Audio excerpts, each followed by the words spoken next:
Oh, there you are, YouTube. Do subscribe if you're interested. So let's do a random ranking today. Let's go to my movie collection behind me and pick out 3 movies at random and then rank those movies based on whatever criteria we come up with. Oh, just hit my table there. I say we because I'll rank them here in the video, and if you'd like to rank them in the comments below, please feel free to do so. I'd love to jump into that comment section and then talk cinema with you. So let's get to picking some movies. All right, where do we want to go? Maybe down in this section. I feel a slip. Is it a slip or a... I think that's a slip. I thought maybe it was a snapper there for a moment. All right. Oh, this one feels unopened.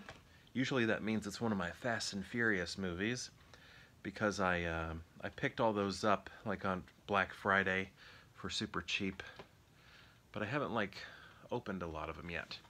All right, let's see what we got. Oh, okay. Been a while since I've seen that, so that's going to be a tough one to talk about. But this is a cool selection. Okay, first, this was the slip I was feeling. We have Ex Machina. I really like this movie. I think this won Best Visual Effects at the Oscars, if I remember correctly. Does it say it somewhere on here? Esquire called it the year's best sci-fi movie. But we have Alicia Vikander right here. Beautiful, gorgeous woman. We have Oscar Isaac over here.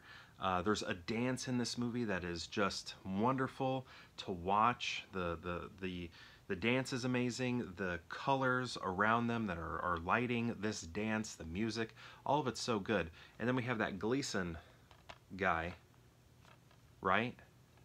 He's a Gleason. Yeah. I don't know how to say that. Donald? I could be saying it wrong. I think the way it's spelled is not the way it's said. It's not like a phonics sort of situation. Hooked on phonics would not work with this name. But yeah, really enjoy this movie, and I feel like every time I watch it, I sort of change who... I don't know if I'm changing who I'm rooting for, but I feel like...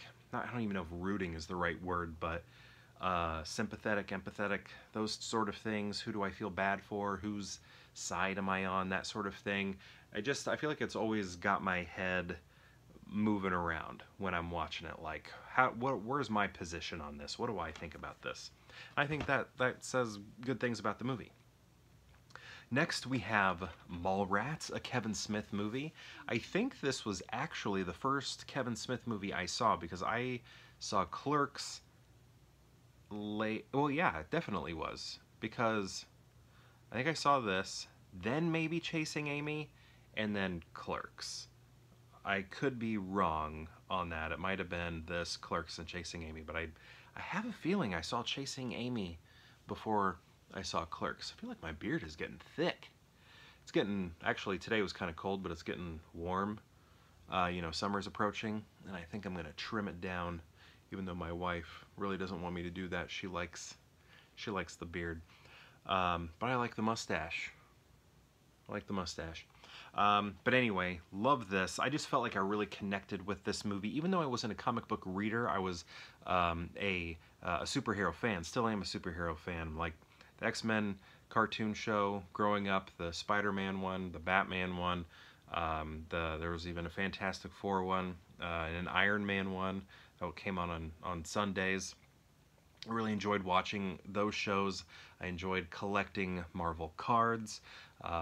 Enjoyed the early Superman movies when I was a kid, and obviously Tim Burton's movies, and Joel Schumacher, I guess, too.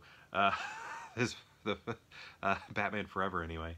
So yeah, I don't know. I felt like this was really cool. This was like people that I wanted to be like, I guess. Actually my best friend is sort of this character right here. He's also sort of like Randall. I mean, honestly, my best friend and Randall are probably the almost like doppelganger twins sort of thing. Like, even in a way, my friend doesn't dress like that anymore, but for a time he sort of did dress that way to a degree. But yeah, you know, those types of people, smart-ass style. But yeah, really like this movie, and this was my entrance into Kevin Smith. So it has a soft spot there. Next we have Vantage Point. This was that one that I was talking about I'd never opened. There's no way I bought that for $7. I probably picked this up. I wouldn't have bought this movie for $7.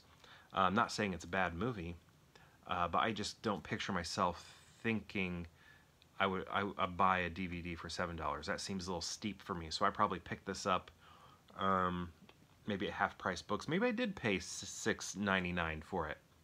Did I pay $6.99 for this and haven't even opened it? $7 wasted.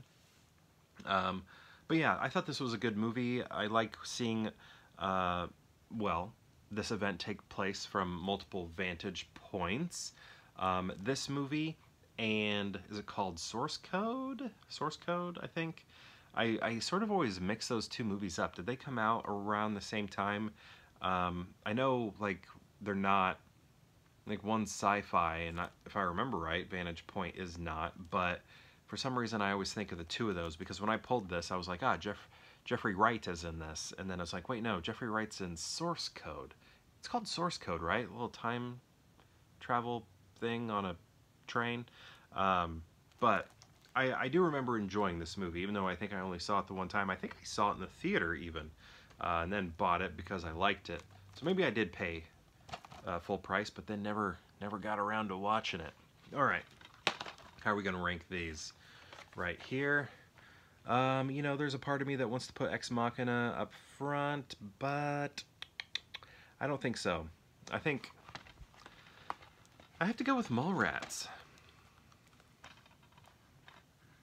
Schooner. Yeah, Sting Palm. The edible nipple, you know, all of that. I think. Oh, plus, I've heard Kevin Smith talk about this. Look at that. Who do we got there? We got Stan Lee, Stan the Man.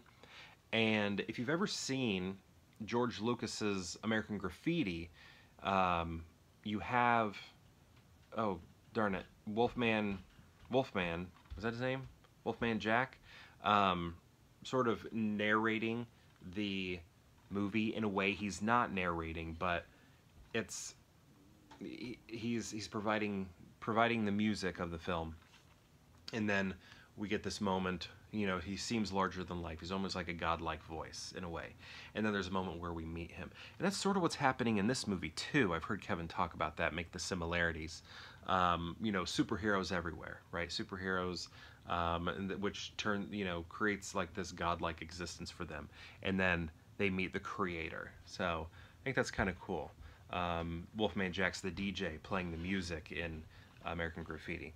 But anyway, yeah, I'm going to go Mallrats, and I'm going to go Ex Machina, and then I'm going to go Vantage Point.